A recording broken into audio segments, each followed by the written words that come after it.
안녕하세요. 저는 올해 61인 김선희입니다. 제가 오늘 말씀드릴 이야기는 제 아버지 건물 때문에 벌어진 일입니다. 솔직히 말하면 저는 제 남편을 평생 믿고 살았습니다. 그런데 어느 날 은행에서 한 통의 전화를 받았습니다. 김영수 어르신 건물 증여 계약이 완료되었습니다. 그 말을 듣는 순간 저는 귀를 의심했습니다. 왜냐하면 제 아버지는 그때 치매 초기 환자였기 때문입니다. 그리고 더 충격적인 사실은 그 건물을 증여받은 사람이 제 남편이었다는 것입니다. 그날 이후 제 인생은 완전히 달라졌습니다. 하지만 그때까지만 해도 저는 그 일이 어떻게 시작된 건지 전혀 알지 못했습니다. 제 아버지 김영수는 올해 85입니다. 아버지는 평생 장사를 하며 살아온 분입니다. 젊었을 때부터 새벽마다 시장에 나가 장사를 했습니다. 제가 어릴 때 기억을 떠올리면 항상 아버지는 새벽 어둠 속에서 집을 나섰습니다. 그리고 밤이 늦어서야 돌아왔습니다. 그렇게 30년 넘게 장사를 하며 돈을 모았습니다. 남들처럼 큰 돈을 번 것은 아니었습니다. 하지만 아버지는 꾸준히 돈을 모았습니다.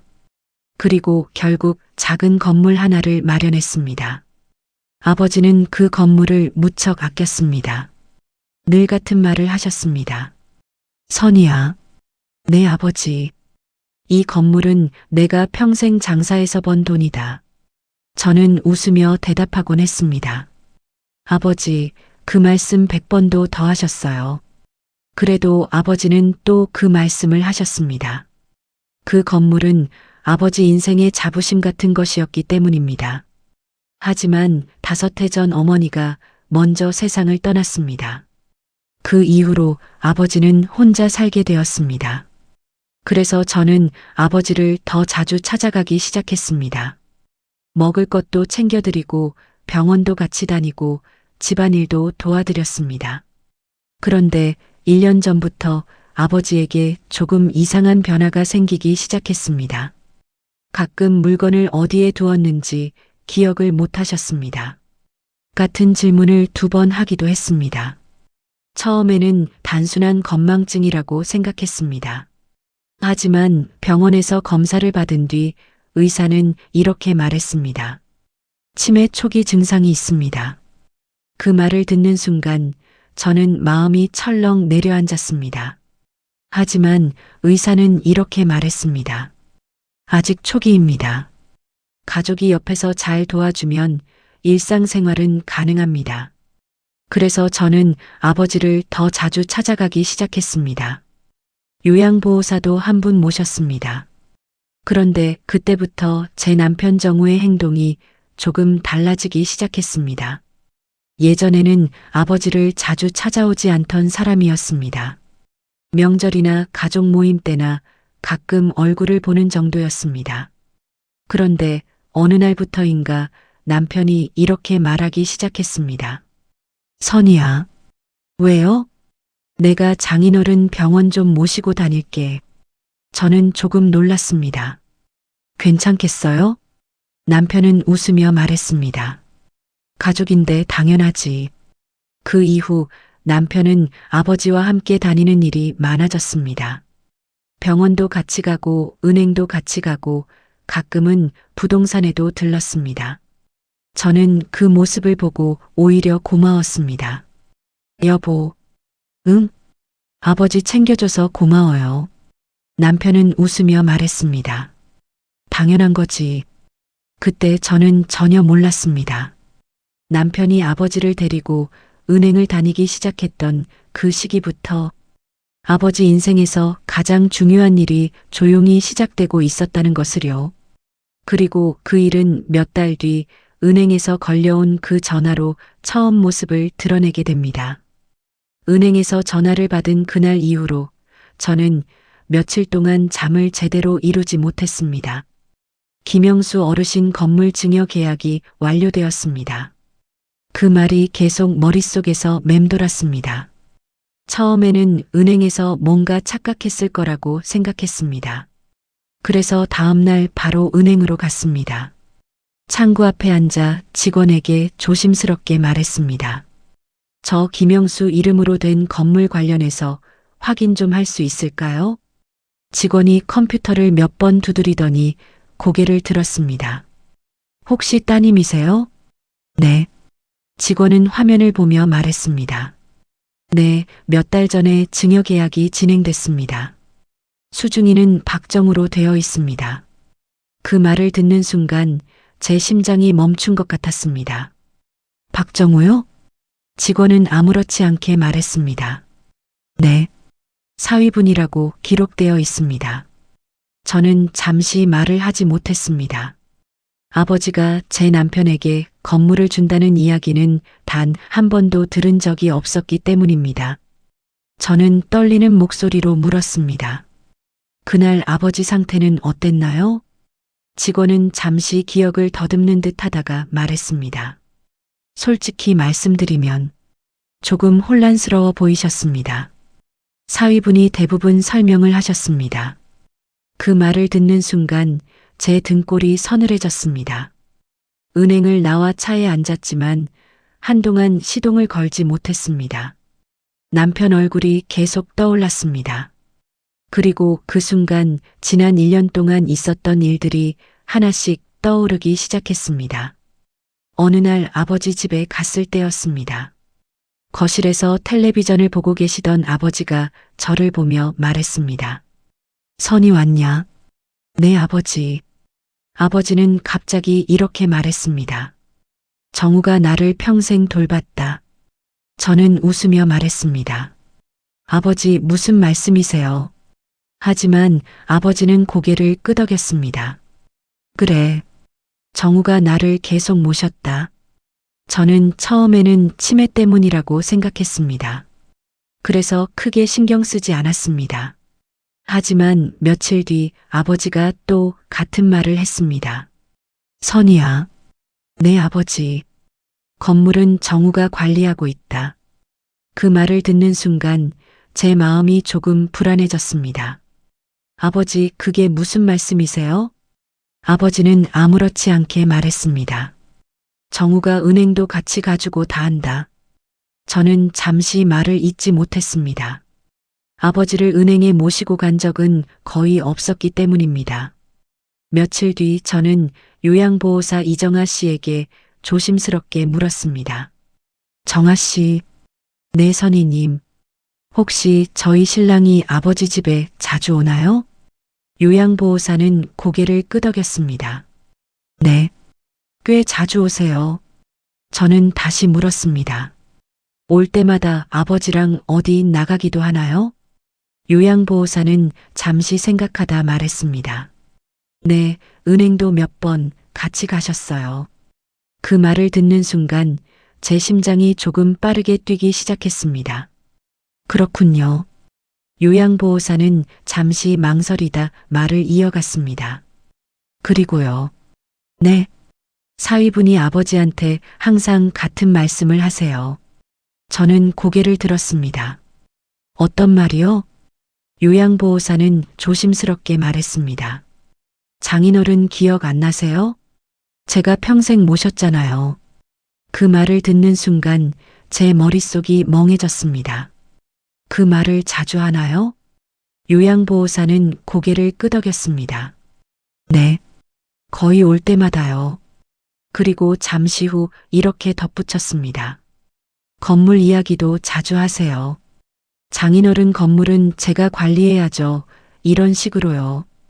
그 말을 듣는 순간 제 등골이 서늘해졌습니다. 집으로 돌아오는 길에 저는 계속 같은 생각만 했습니다. 남편이 아버지에게 같은 말을 계속하고 있다. 그리고 아버지는 치매 초기 환자다. 병원에서 의사가 했던 말이 떠올랐습니다. 치매 환자는 반복되는 말을 실제 기억처럼 받아들일 수 있다. 그 순간 제 머릿속에 한 가지 생각이 떠올랐습니다. 혹시 남편이 아버지 기억을 바꾸고 있는 건 아닐까? 하지만 그 생각을 하면서도 저는 쉽게 믿을 수 없었습니다. 왜냐하면 그 사람은 제가 평생을 함께 살아온 남편이었기 때문입니다. 하지만 그때 저는 아직 몰랐습니다. 제가 발견한 이 이상한 일들이 단순한 오해가 아니라 훨씬 더 큰 일의 시작이었다는 것을요. 그날 저녁 저는 더 이상 참을 수 없었습니다. 남편이 퇴근하고 집에 들어오자마자 저는 거실에서 그 사람을 기다리고 있었습니다. 문이 열리고 남편이 들어왔습니다. 아직 안 잤어? 저는 조용히 말했습니다.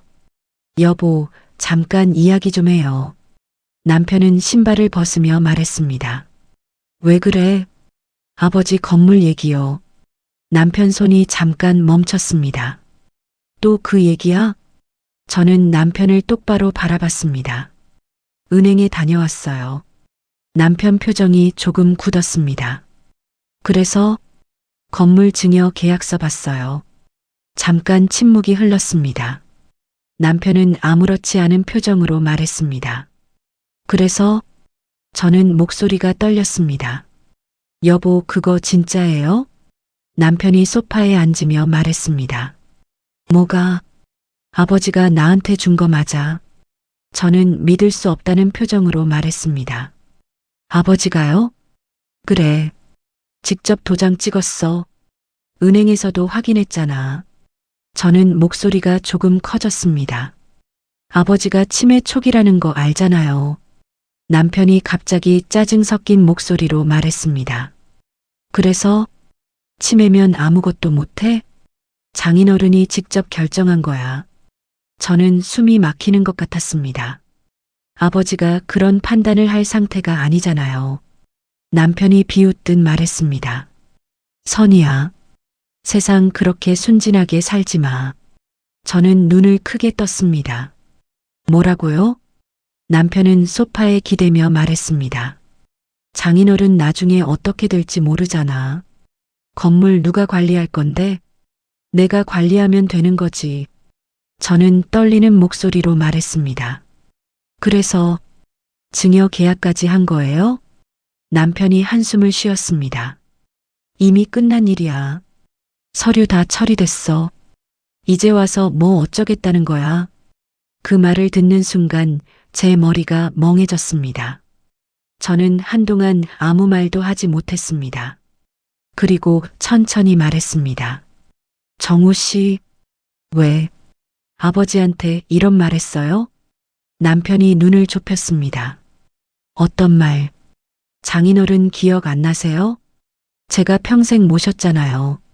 남편 얼굴이 순간 굳었습니다. 잠깐 침묵이 흘렀습니다. 그걸 누가 그래? 요양보호사요. 남편이 피식 웃었습니다. 그걸 믿어?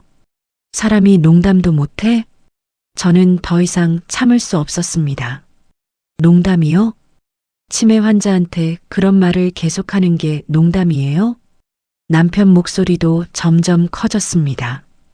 그럼 내가 장인어른 모시고 다닌 건 뭐야? 병원도 내가 모시고 다녔잖아. 은행도 내가 같이 갔잖아. 저는 말했습니다. 그래서 건물까지 받았어요? 남편이 소리쳤습니다. 그건 장인어른이 준 거야. 내가 받은 게 아니야. 저는 눈물이 고인 채 말했습니다. 아버지가 기억도 제대로 못하는데 그게 정상이에요? 남편이 소리쳤습니다. 내가 억지로 찍게 한 거 아니야. 본인이 찍은 거야. 내가 칼 들고 협박했어? 저는 떨리는 목소리로 말했습니다. 정우 씨, 아버지 치매 환자예요. 남편이 냉정하게 말했습니다. 그래. 그래서 더 빨리 정리한 거야. 그 말을 듣는 순간 저는 숨이 막히는 것 같았습니다. 지금 뭐라고 했어요? 남편이 짜증 섞인 목소리로 말했습니다. 현실적으로 생각해. 나중에 건물 관리 문제 생기면 더 복잡해져. 지금 내가 맡으면 되는 거잖아. 저는 믿을 수 없다는 표정으로 말했습니다. 그래서 치매 환자한테 도장 찍게 한 거예요? 남편이 갑자기 큰 소리로 말했습니다. 그럼 누구한테 줘야 하는데? 방안이 순간 조용해졌습니다. 남편이 말을 이어갔습니다. 선이야, 내가 남이야? 사위잖아. 가족이잖아.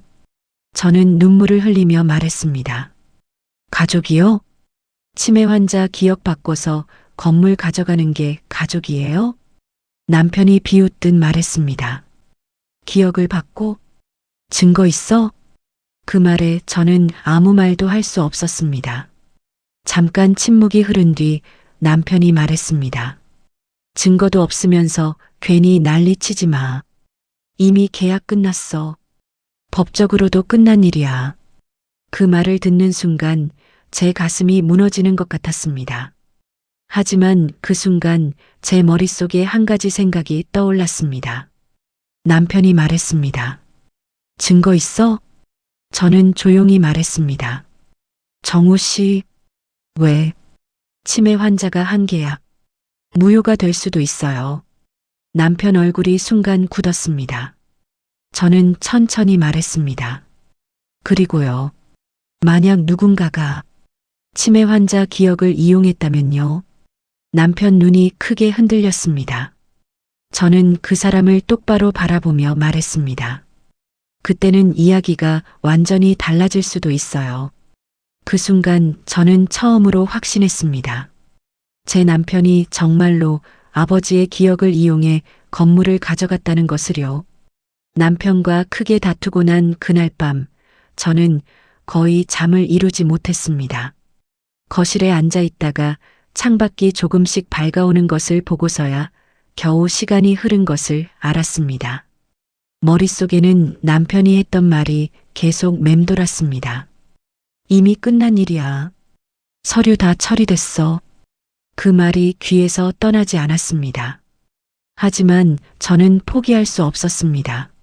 아버지가 평생 새벽 시장에서 장사하며 번 돈으로 마련한 건물이었습니다.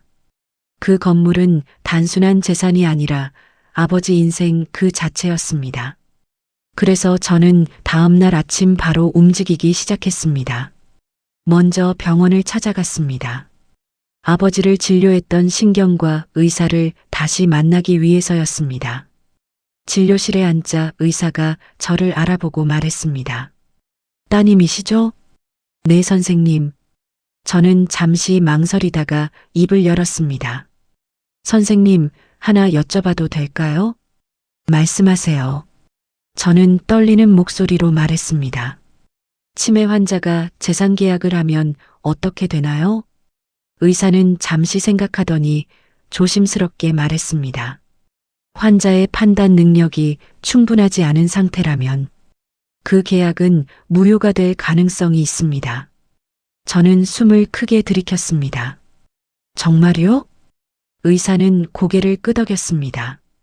특히 초기 치매 환자는 주변 사람의 영향을 많이 받습니다. 누군가 반복적으로 말을 하면 기억이 왜곡될 수도 있습니다.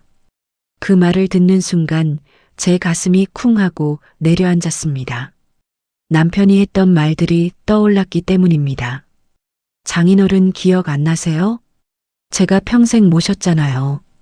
병원을 나온 저는 바로 변호사를 찾아갔습니다. 사무실에 들어가 앉자마자 저는 모든 이야기를 털어놓았습니다. 남편이 아버지를 데리고 은행에 간 일, 증여 계약서가 작성된 일, 그리고 요양보호사가 들은 말까지. 이야기를 다 들은 변호사는 잠시 서류를 넘기더니 말했습니다. 지금 말씀하신 상황이라면 증여 계약 무효 소송이 가능합니다. 저는 숨이 조금 쉬어졌습니다. 정말 가능한가요? 변호사는 고개를 끄덕였습니다. 네. 다만 중요한 게 있습니다. 뭔가요? 증거입니다. 저는 잠시 생각에 잠겼습니다. 그때 한 사람이 떠올랐습니다. 요양보호사 이정아 씨였습니다. 저는 바로 전화를 걸었습니다. 정아 씨, 저 선희입니다. 네, 선희님. 저는 조심스럽게 말했습니다. 혹시 저희 신랑이 아버지한테 했던 말 기억나세요? 요양보호사는 잠시 침묵하다가 말했습니다. 네, 기억합니다. 같은 말을 계속하셨어요. 어떤 말이요? 장인어른 기억 안 나세요? 제가 평생 모셨잖아요. 저는 눈을 감았습니다. 그 말을 여러 번 했나요? 네. 거의 올 때마다요. 그리고 잠시 후 이렇게 덧붙였습니다. 건물 이야기도 자주 하셨어요. 장인어른 건물은 제가 관리해야죠. 이런 식으로요. 저는 전화를 끊고 한동안 아무 말도 하지 못했습니다. 그날 밤 저는 아버지 집에 갔습니다. 요양보호사에게 조용히 말했습니다. 정아 씨, 네. 제가 부탁 하나 드려도 될까요? 어떤 부탁이요? 저는 작은 녹음기를 꺼냈습니다. 이걸 잠깐 집에 두고 가려고 합니다. 요양보호사는 놀란 눈으로 저를 바라봤습니다. 녹음기요? 저는 고개를 끄덕였습니다. 혹시 그 사람이 또 그런 말을 하면 증거가 필요할 것 같아서요. 요양보호사는 잠시 고민하다가 말했습니다. 알겠습니다. 며칠 뒤 저는 녹음 파일을 들었습니다. 처음에는 텔레비전 소리만 들렸습니다. 그리고 잠시 뒤 남편 목소리가 들렸습니다. 장인어른, 아버지 목소리가 들렸습니다. 응? 남편이 말했습니다. 장인어른 기억 안 나세요? 아버지가 잠시 머뭇거리며 말했습니다. 뭐가? 남편이 웃으며 말했습니다. 제가 장인어른 평생 모셨잖아요. 병원도 제가 모시고 다녔고요. 아버지는 잠시 침묵하다가 말했습니다. 그래, 그랬지. 남편이 말을 이어갔습니다. 그리고 건물도요. 장인어른이 저한테 맡기기로 했잖아요. 아버지는 천천히 말했습니다.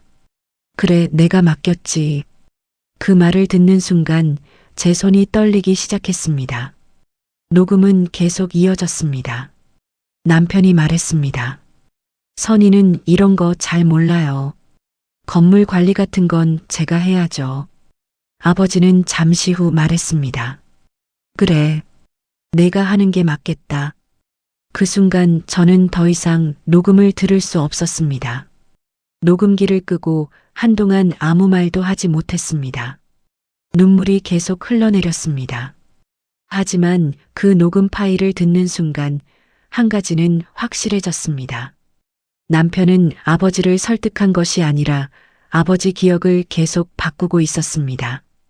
며칠 뒤 저는 변호사 사무실에 다시 갔습니다. 녹음 파일을 들은 변호사가 말했습니다. 이건 아주 중요한 증거입니다. 치매 환자에게 반복적으로 기억을 주입했다는 정황이 명확합니다. 그리고 은행 기록도 확인했습니다. 은행 직원이 말했습니다. 증여 계약 당시 사위분이 대부분 설명을 하셨습니다. 어르신은 조금 혼란스러워 보이셨습니다. 변호사는 고개를 끄덕이며 말했습니다. 충분합니다. 이 정도면 법원에서 판단할 가능성이 큽니다. 저는 떨리는 목소리로 물었습니다. 정말 건물을 되찾을 수 있을까요? 변호사는 차분하게 말했습니다. 네, 가능합니다. 그 말을 듣는 순간 저는 처음으로 확신했습니다. 남편이 아무리 계획을 세웠어도 진실을 끝까지 숨길 수는 없다는 것을요. 그리고 저는 그때 비로소 알았습니다. 이 싸움이 단순한 재산 문제가 아니라 아버지 인생을 되찾는 싸움이 될 것이라는 것을요. 소송을 시작한 뒤부터 제 일상은 완전히 달라졌습니다. 변호사 사무실을 오가고 병원 기록을 준비하고 은행에서 서류를 발급받는 날들이 이어졌습니다. 그 과정이 쉽지는 않았습니다. 무엇보다 마음이 힘들었습니다. 평생 함께 살아온 남편을 상대로 법적 싸움을 한다는 것이 생각보다 더 큰 상처였기 때문입니다. 하지만 저는 멈출 수 없었습니다. 아버지가 평생 장사하며 지켜온 것을 이렇게 빼앗기게 둘 수는 없었기 때문입니다. 몇 달 뒤 결국 재판이 시작되었습니다. 법정에 들어가는 순간 저는 긴장으로 손이 떨렸습니다. 맞은편에는 남편 정우가 앉아 있었습니다. 하지만 그날 저는 그 사람을 예전처럼 바라볼 수 없었습니다. 재판이 시작되고 변호사는 하나씩 증거를 제출했습니다. 먼저 병원 기록이 나왔습니다. 판사가 물었습니다. 김영수 씨는 당시 치매 진단을 받은 상태였습니까? 변호사가 답했습니다. 네, 그렇습니다. 증여계약 당시에도 치매 초기 진단이 있었습니다. 판사는 기록을 한참 살펴보았습니다. 그리고 다음 증인이 불렸습니다. 은행 직원이었습니다. 변호사가 물었습니다. 증여계약 당시 김영수 어르신 상태는 어땠습니까? 직원은 잠시 생각하다 말했습니다. 조금 혼란스러워 보이셨습니다. 사위분이 대부분 설명을 하셨습니다. 법정안이 조용해졌습니다. 그리고 마지막으로 녹음 파일이 재생되었습니다. 스피커에서 남편 목소리가 흘러나왔습니다. 장인어른 기억 안 나세요? 제가 평생 모셨잖아요. 잠시 뒤 아버지 목소리가 들렸습니다. 그래, 그랬지. 남편 목소리가 다시 이어졌습니다. 그리고 건물도요. 장인어른이 저한테 맡기기로 했잖아요. 그 순간 법정안 공기가 완전히 달라졌습니다. 남편 얼굴이 하얗게 굳어 있었습니다. 며칠 뒤 판결이 내려졌습니다. 판사는 차분한 목소리로 말했습니다. 김영수 씨는 치매 초기 환자로 판단됩니다. 따라서 당시 의사 능력이 충분했다고 보기 어렵습니다. 잠시 정적이 흐른 뒤 판사가 말을 이어갔습니다. 해당 증여계약은 무효입니다. 그 말을 듣는 순간 제 눈에서 눈물이 흘러내렸습니다. 판사는 마지막으로 말했습니다. 건물 소유권은 원래 명의자인 김영수 씨에게 반환됩니다. 그날 저는 법원 밖에 한동안 서 있었습니다. 몇 달 동안 이어졌던 싸움이 끝난 순간이었습니다. 남편 정우는 결국 모든 것을 잃었습니다. 가족들의 신뢰도 잃었고 친척들과 주변 사람들에게도 그 일이 알려졌습니다. 그 이후 우리는 결국 헤어지게 되었습니다. 그리고 저는 아버지 곁으로 더 가까이 돌아왔습니다. 어느 날 아버지 집에서 같이 차를 마시고 있는데 아버지가 제 손을 잡았습니다. 선이야, 내 아버지. 아버지는 잠시 저를 바라보다 말했습니다. 요즘 내가 나를 많이 챙겨주는구나. 저는 웃으며 말했습니다. 아버지 딸이니까요. 아버지는 천천히 고개를 끄덕였습니다. 그래, 내가 항상 내 옆에 있었지. 그 말을 듣는 순간 저는 눈물이 났습니다. 아버지 기억은 점점 흐려지고 있었지만 그 마음만은 남아있는 것 같았습니다. 집으로 돌아오는 길에 저는 이런 생각을 했습니다. 사람의 기억은 나이가 들면 약해질 수 있습니다. 하지만 그 기억을 이용해 욕심을 부리는 순간 그건 단순한 거짓말이 아니라 한 사람의 인생을 훔치는 일이라는 것을요. 그리고 저는 깨달았습니다. 세상에는 잠시 숨길 수 있는 일은 있어도 끝까지 숨길 수 있는 진실은 없다는 것을요. 만약 여러분이라면 이 상황에서 어떻게 하셨을지 댓글로 함께 이야기 나눠주세요. 이 채널에서는 앞으로도 우리 주변에서 실제로 일어날 수 있는 다양한 인생 이야기를 전해드리겠습니다. 오늘 이야기가 마음에 남으셨다면 구독과 좋아요로 응원해 주시면 큰 힘이 됩니다.